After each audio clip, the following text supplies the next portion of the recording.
Marina, vamos voltar então quando você fala do Chico Mendes e tem essa tentativa de retirada dos seringueiros. O que está acontecendo nesse momento? Os seringueiros, eles começam a se unir porque estavam matando? Como que é? Estavam expulsando na força? Que momento que a gente está vivendo? Você estava com quantos anos nessa época? Quando eu conheci o Chico Mendes, eu tinha 17 anos. Tá. Eu já tinha ido morar no convento, tinha saído do Seringal, mas a minha família continuava lá. Inclusive o Seringal que eu nasci... era onde? Era lá em Rio Branco, na Casa Madre Elisa. Tá. Era um pré-noviciado, na verdade. Tá. Então, no caso do Chico Mendes, ele tinha tido um contato com, enfim, uma dissidência do Partido Comunista, do PCdoB, que foi se esconder na Amazônia na época da ditadura militar. E o Chico acabou sendo alfabetizado num jornal, teve contato com essa pessoa e começou a entender a necessidade da organização dos trabalhadores, da luta social. Depois, ele passa a ter um trabalho junto com a Igreja Católica, das comunidades eclesiais de base, cria o Sindicato dos Trabalhadores Rurais de Chapuri, as delegacias sindicais, trabalhando todo um processo de conscientização, junto com a CPT, junto com a CONTAG, na luta em defesa da floresta. Só que havia uma incompreensão por parte da luta clássica da reforma agrária, que entendia que deveria ser a luta para fazer os lotes da reforma agrária, para a agricultura.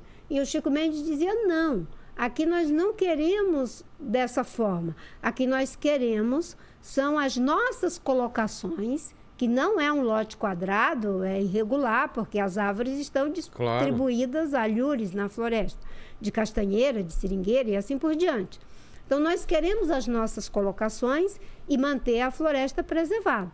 E aí o Chico começa a organizar a resistência dos seringueiros e cria uma tecnologia inspirada na luta do Gandhi de resistência pacífica, que eram os empates, que consistia em a gente se espalhar na floresta onde tinha uma derrubada e proteger as árvores com o nosso próprio corpo.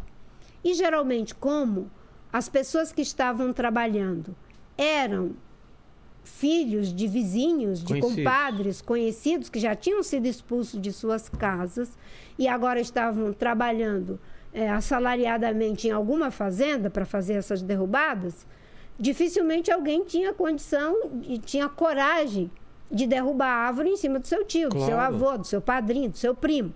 Então, era uma luta pacífica, que se chamava empate, que a gente fazia e que o Chico Mendes criou essa forma de luta que foi se espalhando em boa parte ali do Vale do Acre, principalmente Chapuri, Sena Madureira, Brasileia, Cis Brasil, e isso gerou uma resistência muito violenta contra ele por parte dos fazendeiros, dos jagunços, e é assim que ele foi, digamos assim, pagou com a própria vida essa luta pioneira em defesa da preservação da Amazônia e da aliança dos povos da floresta. Como que foi o crime dele? A pessoa foi presa? Descobriram quem foi o mandante?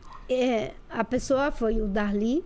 Ele estimulou o próprio filho a fazer uma tocaia atrás da casa do Chico Mendes. Bom, imagino que ele já devia ter sido jurado de morte, né? Tipo, sim, ele era o tempo todo jurado de morte, ele era o tempo todo intimado pela polícia, ele era investigado pela Polícia Federal, ele era difamado o tempo todo.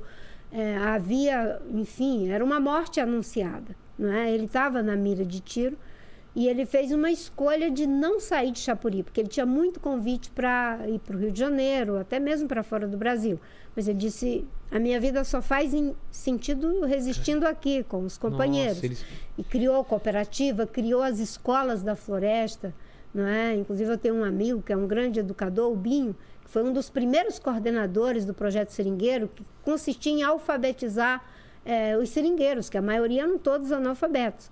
Então, o projeto Seringueiro tinha uma cartilha chamada Poronga, que alfabetizava as pessoas. Então, o Chico Mendes tinha uma visão estratégica, tinha um pensamento estratégico mesmo para a Amazônia. E o que ele queria era a manutenção da floresta em pé e o uso dessa biodiversidade em benefício dos seringueiros e dos povos indígenas.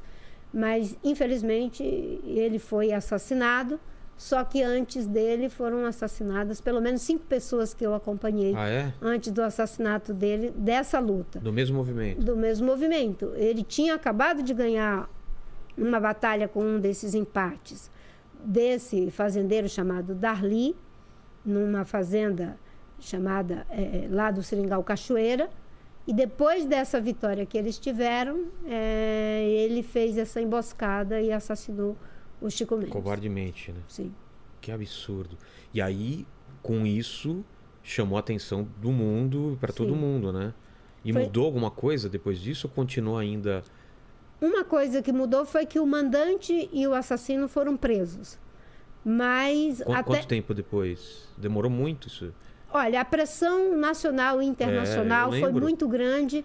Então, as providências tiveram que ser tomadas e o julgamento... Não dava para fazer vista grossa, não tinha como fazer vista grossa. Eles achavam que... A atenção do mundo ia passar como se nada tivesse acontecido. Né? Eles achavam que matando o Chico, eles acabavam com o movimento. Mas, na verdade, o movimento ganhou mais força, ganhou mais vida. Ainda que o Chico sempre dizia, eu não quero ser um herói morto. Né? Chega de gente morrendo para poder dar força para a luta. Eu quero que a luta tenha força por si mesmo. Né? Essas palavras sempre ecoaram muito dentro de mim, inclusive quando eu fui ser ministra do Meio Ambiente. O que você falava para ele quando ele falava isso? Você tinha medo também? Você conversava com ele? Tinha medo. Tinha uma outra alternativa sem sair de lá? Olha, a última vez que eu conversei com ele foi alguns dias antes dele ser assassinado. Eu estava vindo para São Paulo para fazer um tratamento, inclusive, para essas hepatites tantas que eu peguei. Peguei 5 malárias e 3 vezes hepatite. 5 malárias? E eu estava vindo para São Paulo, ia consultar um médico, mas antes da viagem eu fui em Chapuri. E a rodoviária e a casa do Chico era bem próximo. E ele foi me levar até a rodoviária. Ele só me chamava de nega véia, né? E aí, quando a gente ia andando assim, meio em silêncio, um do lado do outro, eu tinha falado, por que você não vai para o Rio de Janeiro? Fica lá um tempo com o Gabeira, com o Sirquis, com a Lucélia Santos. Porque estava muito tenso o clima na cidade, ali final de ano, perto do Natal, as coisas, né? Aí ele falou que não, que o lugar dele era ali. E quando a gente estava indo, aquele silêncio assim, aí ele me abraçou assim de lado e falou... Pois é, nega véia, dessa vez eu acho que não tem jeito. Os cabras vão me pegar. Aí eu falei, Chico, então vamos para Rio Branco para a gente denunciar para a imprensa, né? E ele falou, não adianta. Toda vez que eu falo isso, eles dizem que eu estou fazendo isso para me promover. Eles vão ver quando eu morrer. Meu Deus. E aí eu entrei no ônibus... Assim, quase que com uma certeza que sim. E acho que uns 4 dias depois, o telefone tocou, era mais ou menos 10 horas da noite, eu estava em Ribeirão Pires, e quando tocou o telefone, o primo do meu marido disse, você tem que ser forte. Putz. Aí eu digo, mataram o Chico Mendes, não foi? Porque ele falou, você tem que ser forte, eu já imaginei que fosse, né?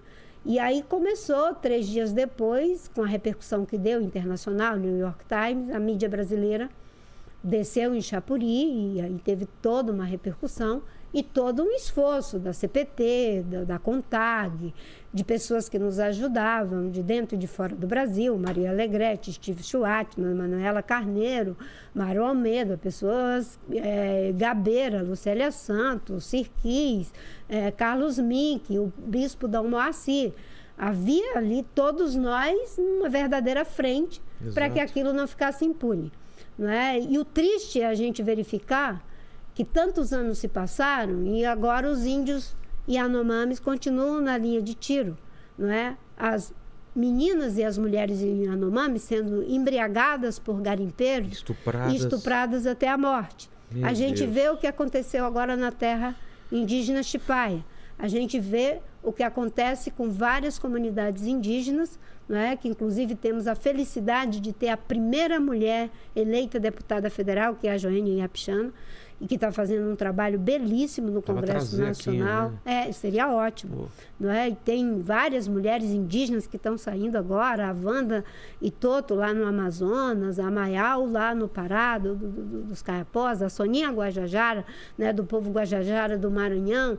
Temos várias mulheres indígenas se colocando nessa linha de frente, que é um fenômeno fantástico. Não é?